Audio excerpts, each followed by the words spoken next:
করব বাঁধাকপির ভর্তা। পুরো রেসিপি দেখতে সবাই সাথে থাকো, ঠিক আছে? ওই জন্য আমি কী করলাম, প্রথমে বাঁধাকপিগুলো ভালো করে ধুয়ে নিলাম। তারপরে এখানে লাল শাকও করব, লাল শাক ভাজা করব। লাল শাক ভাজাটা আবার আমার বড়মশাই খেতে খুবই ভালোবাসে, তবে ভাজাটা হবে একটু অন্যরকম, একটু পেঁয়াজ আর রসুন দিয়ে ভাজতে হবে, তাহলে সে খাবে। আর একদমই শুকনো শুকনো করে ভাজলে তাহলেই সে খায়। তো আমি চলো দুটো শাক আর বাঁধাকপিটা ধুয়ে নিই। ধুয়ে চলে এসেছি, দেখো কড়া গরম করেছি, একটু আলু ভেজে নিয়েছিলাম প্রথমে ছেলের জন্য।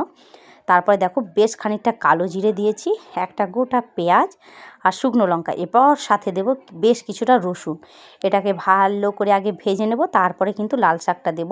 আর কিছু না, এরপর লবণ দিয়ে লাল শাকটা একদম শুকনো শুকনো করে ভেজে নেবো। এরকমভাবে শাক ভাজলে সত্যি খেতে ভালো লাগে। আর এই শাক ভাজা বলো, ভর্তা বলো, এইসব দিয়েই কিন্তু আমার খাওয়া দাওয়া কমপ্লিট হয়ে যায়। আমার তো দারুণ লাগে। সাথে মাছ করব, বাট জানি না কতটা তোমাদের সামনে ভিডিওতে আনতে পারবো। তো শাক ভাজাটা হয়ে গেছে, দেখতেই পাচ্ছ। এখানে দেখো আলুও ভেজেছিলাম, আলু ভাজাটা দিয়ে ছেলে মুড়ি খেলো। সাথে এই যে শাক ভাজাটাই জাস্ট নামালাম, তাই ধোঁয়া উঠছে। আর এখানে নিয়েছি বাঁধাকপিটা আরেকটু ছোটো ছোটো করে কাটলে ভালো হতো। এটা আমি আবার খুব একটা ছোটো করে কাটতে পারি না, এটা আমার মা পারে। বাট মায়ের মতো আমি একদমই কাটতে পারি না। এরম বড় বড় কাটলে আমার মা আবার প্রচণ্ডভাবে রেগে যায়। কিন্তু কি করব, ছোট ছোট করে কাটতে গেলে আমার হাতে লাগে, ওই জন্য আমি পারি না। তো যাই হোক, আমি বাঁধাকপিটা দেখছো লবণ দিয়ে পুরো সেদ্ধ করে নেবো। আমি কিন্তু এখানে হলুদ দেবো না, ভর্তা বানাবো, হলুদ দেবো না। তো তারপরে এরমভাবে সেদ্ধ করে দেখো নামিয়ে নিয়েছি। এরপর আমি এখানে কাঁচা লঙ্কা এবং শুকনো লঙ্কা ভেজে নিয়েছি, বেশ খানিকটা রসুন ভেজে নিয়েছি, আর একটা টমেটো গোল গোল করে কেটেছিলাম, টমেটোটাও ভেজে নিয়েছি। এরপর আগে সব ভাজাগুলোকে কী করব, মাখিয়ে নেব। প্রথমে লঙ্কাগুলো ডলে নিচ্ছি, দেখছো রসুন, পেঁয়াজ এবং বেশ খানিকটা পেঁয়াজও দিয়েছিলাম। আর ধনিয়া পাতা তো মাস্ট, শীতকালে ধনিয়া পাতা না দিলে ভর্তা কিন্তু একদমই জমবে না।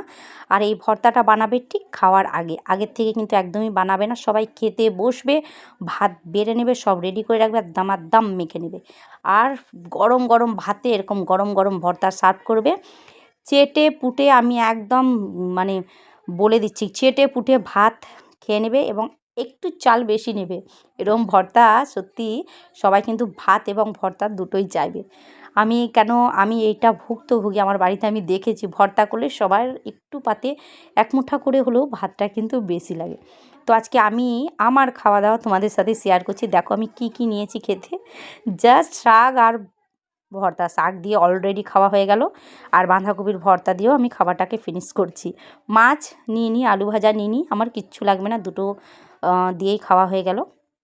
তো আমার ফুল রেসিপি তোমাদের কেমন লাগলো বন্ধুরা অবশ্যই জানিও। আর কেউ যদি বাঁধাকপির ভর্তা না বানিয়ে থাকো, একবার ট্রাই করে দেখো, সত্যি অসাধারণ লাগবে। যে কোনো দিন খাওনি সে কিন্তু বারবার বলবে যে এই ভর্তাটাই খাবো, এবং বাড়ির লোকেরাও খাবে।